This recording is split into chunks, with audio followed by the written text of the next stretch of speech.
Okay, my Pokemon TCG Pocket video went over well, and I think I've got enough content for a follow-up.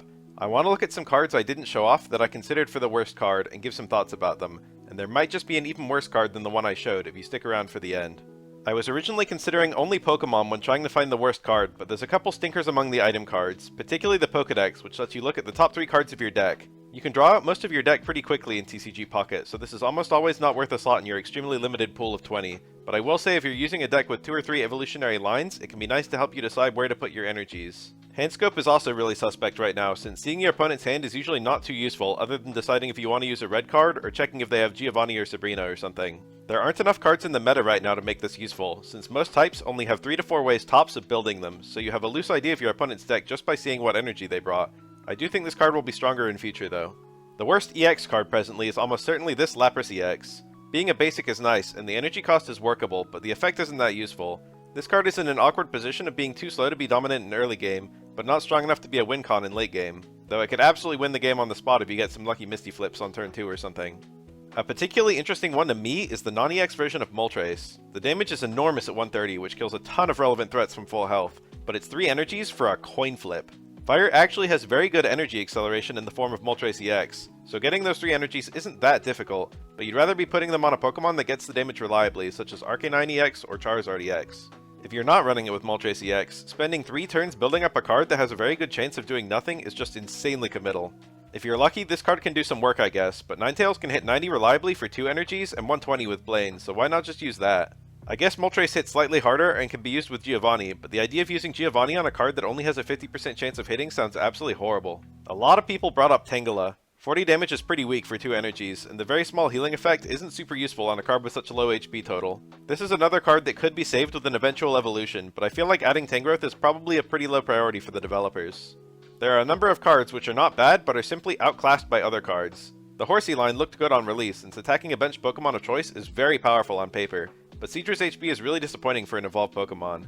More importantly, Lumineon has more HP and a free retreat cost, and has a similar attack with a lower energy requirement, though Seadra can notably attack the active Pokemon while Lumineon can't. In most cases, Lumineon is a much better card than Seadra right now, though Seadra might be saved by the addition of Kingdra. Rattata and Raticate are a common archetypical card of a Pokemon that can hit decent early game damage with a quick evolution and a single energy. There's a ton of these in the game, such as Clefable, Base Set Rapidash, Liepard, Starmie, Mystical Island's Primeape, Marowak, Kabuto, Mienshao, or even Floette. The really notable thing about the Rattata line is the dramatically lower HP compared to all those other cards, while also being colorless, so it's not super effective to anything.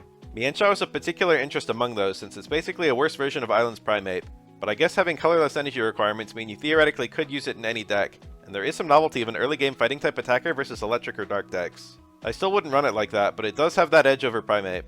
Golbat is another early game 1 energy attacker that seems wildly outclassed. It has unusually low HP and is otherwise basically the same as the Liepard line. Liepard however brings a novel weakness to grass, which might help reduce your fighting weakness in dark decks, though it could hurt you too.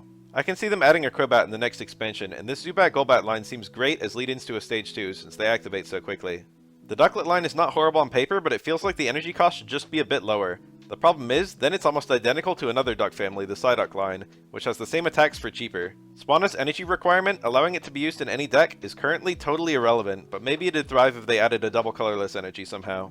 This Pikachu card seems alright, and is a fine stepping stone to Raichu, but it's wildly outclassed by this Pikachu, which has the same stats but superior card art. The metal type is in an underwhelming place currently.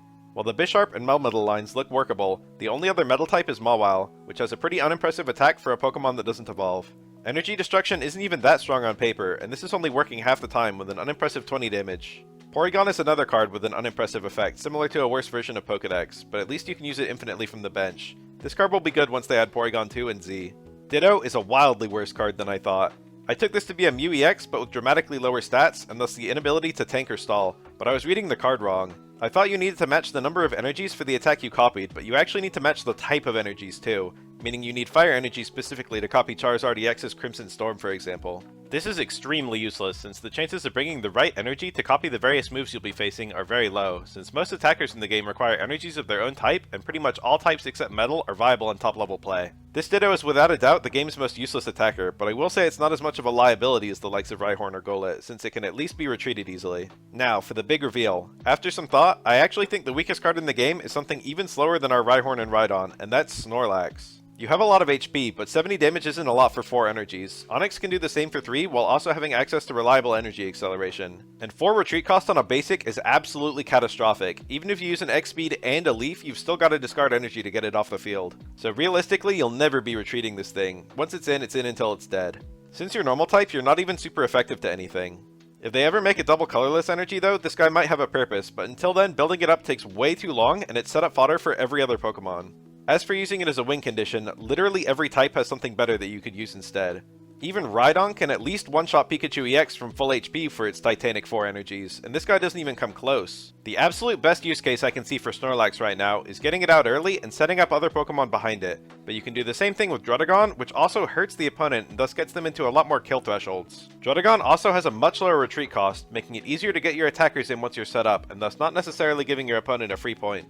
I think slow cards like this present the biggest liability to the team overall, so this card personally gets my pick for the worst card to have in your deck currently, though I guess Ditto might also earn a spot. That's it for this video. Notably, I included no cards from Mythical Islands. I think the worst cards from that expansion are all viable, but the best cards are simply competitive with the existing top tiers pre-Islands. After this, I'd like to do a video series where I spend each video looking at a specific type and rarely used cards within that type, breaking down how much potential I think each line has, since I haven't really seen anyone else do that. Tell me if you think there's anything else you might like to see.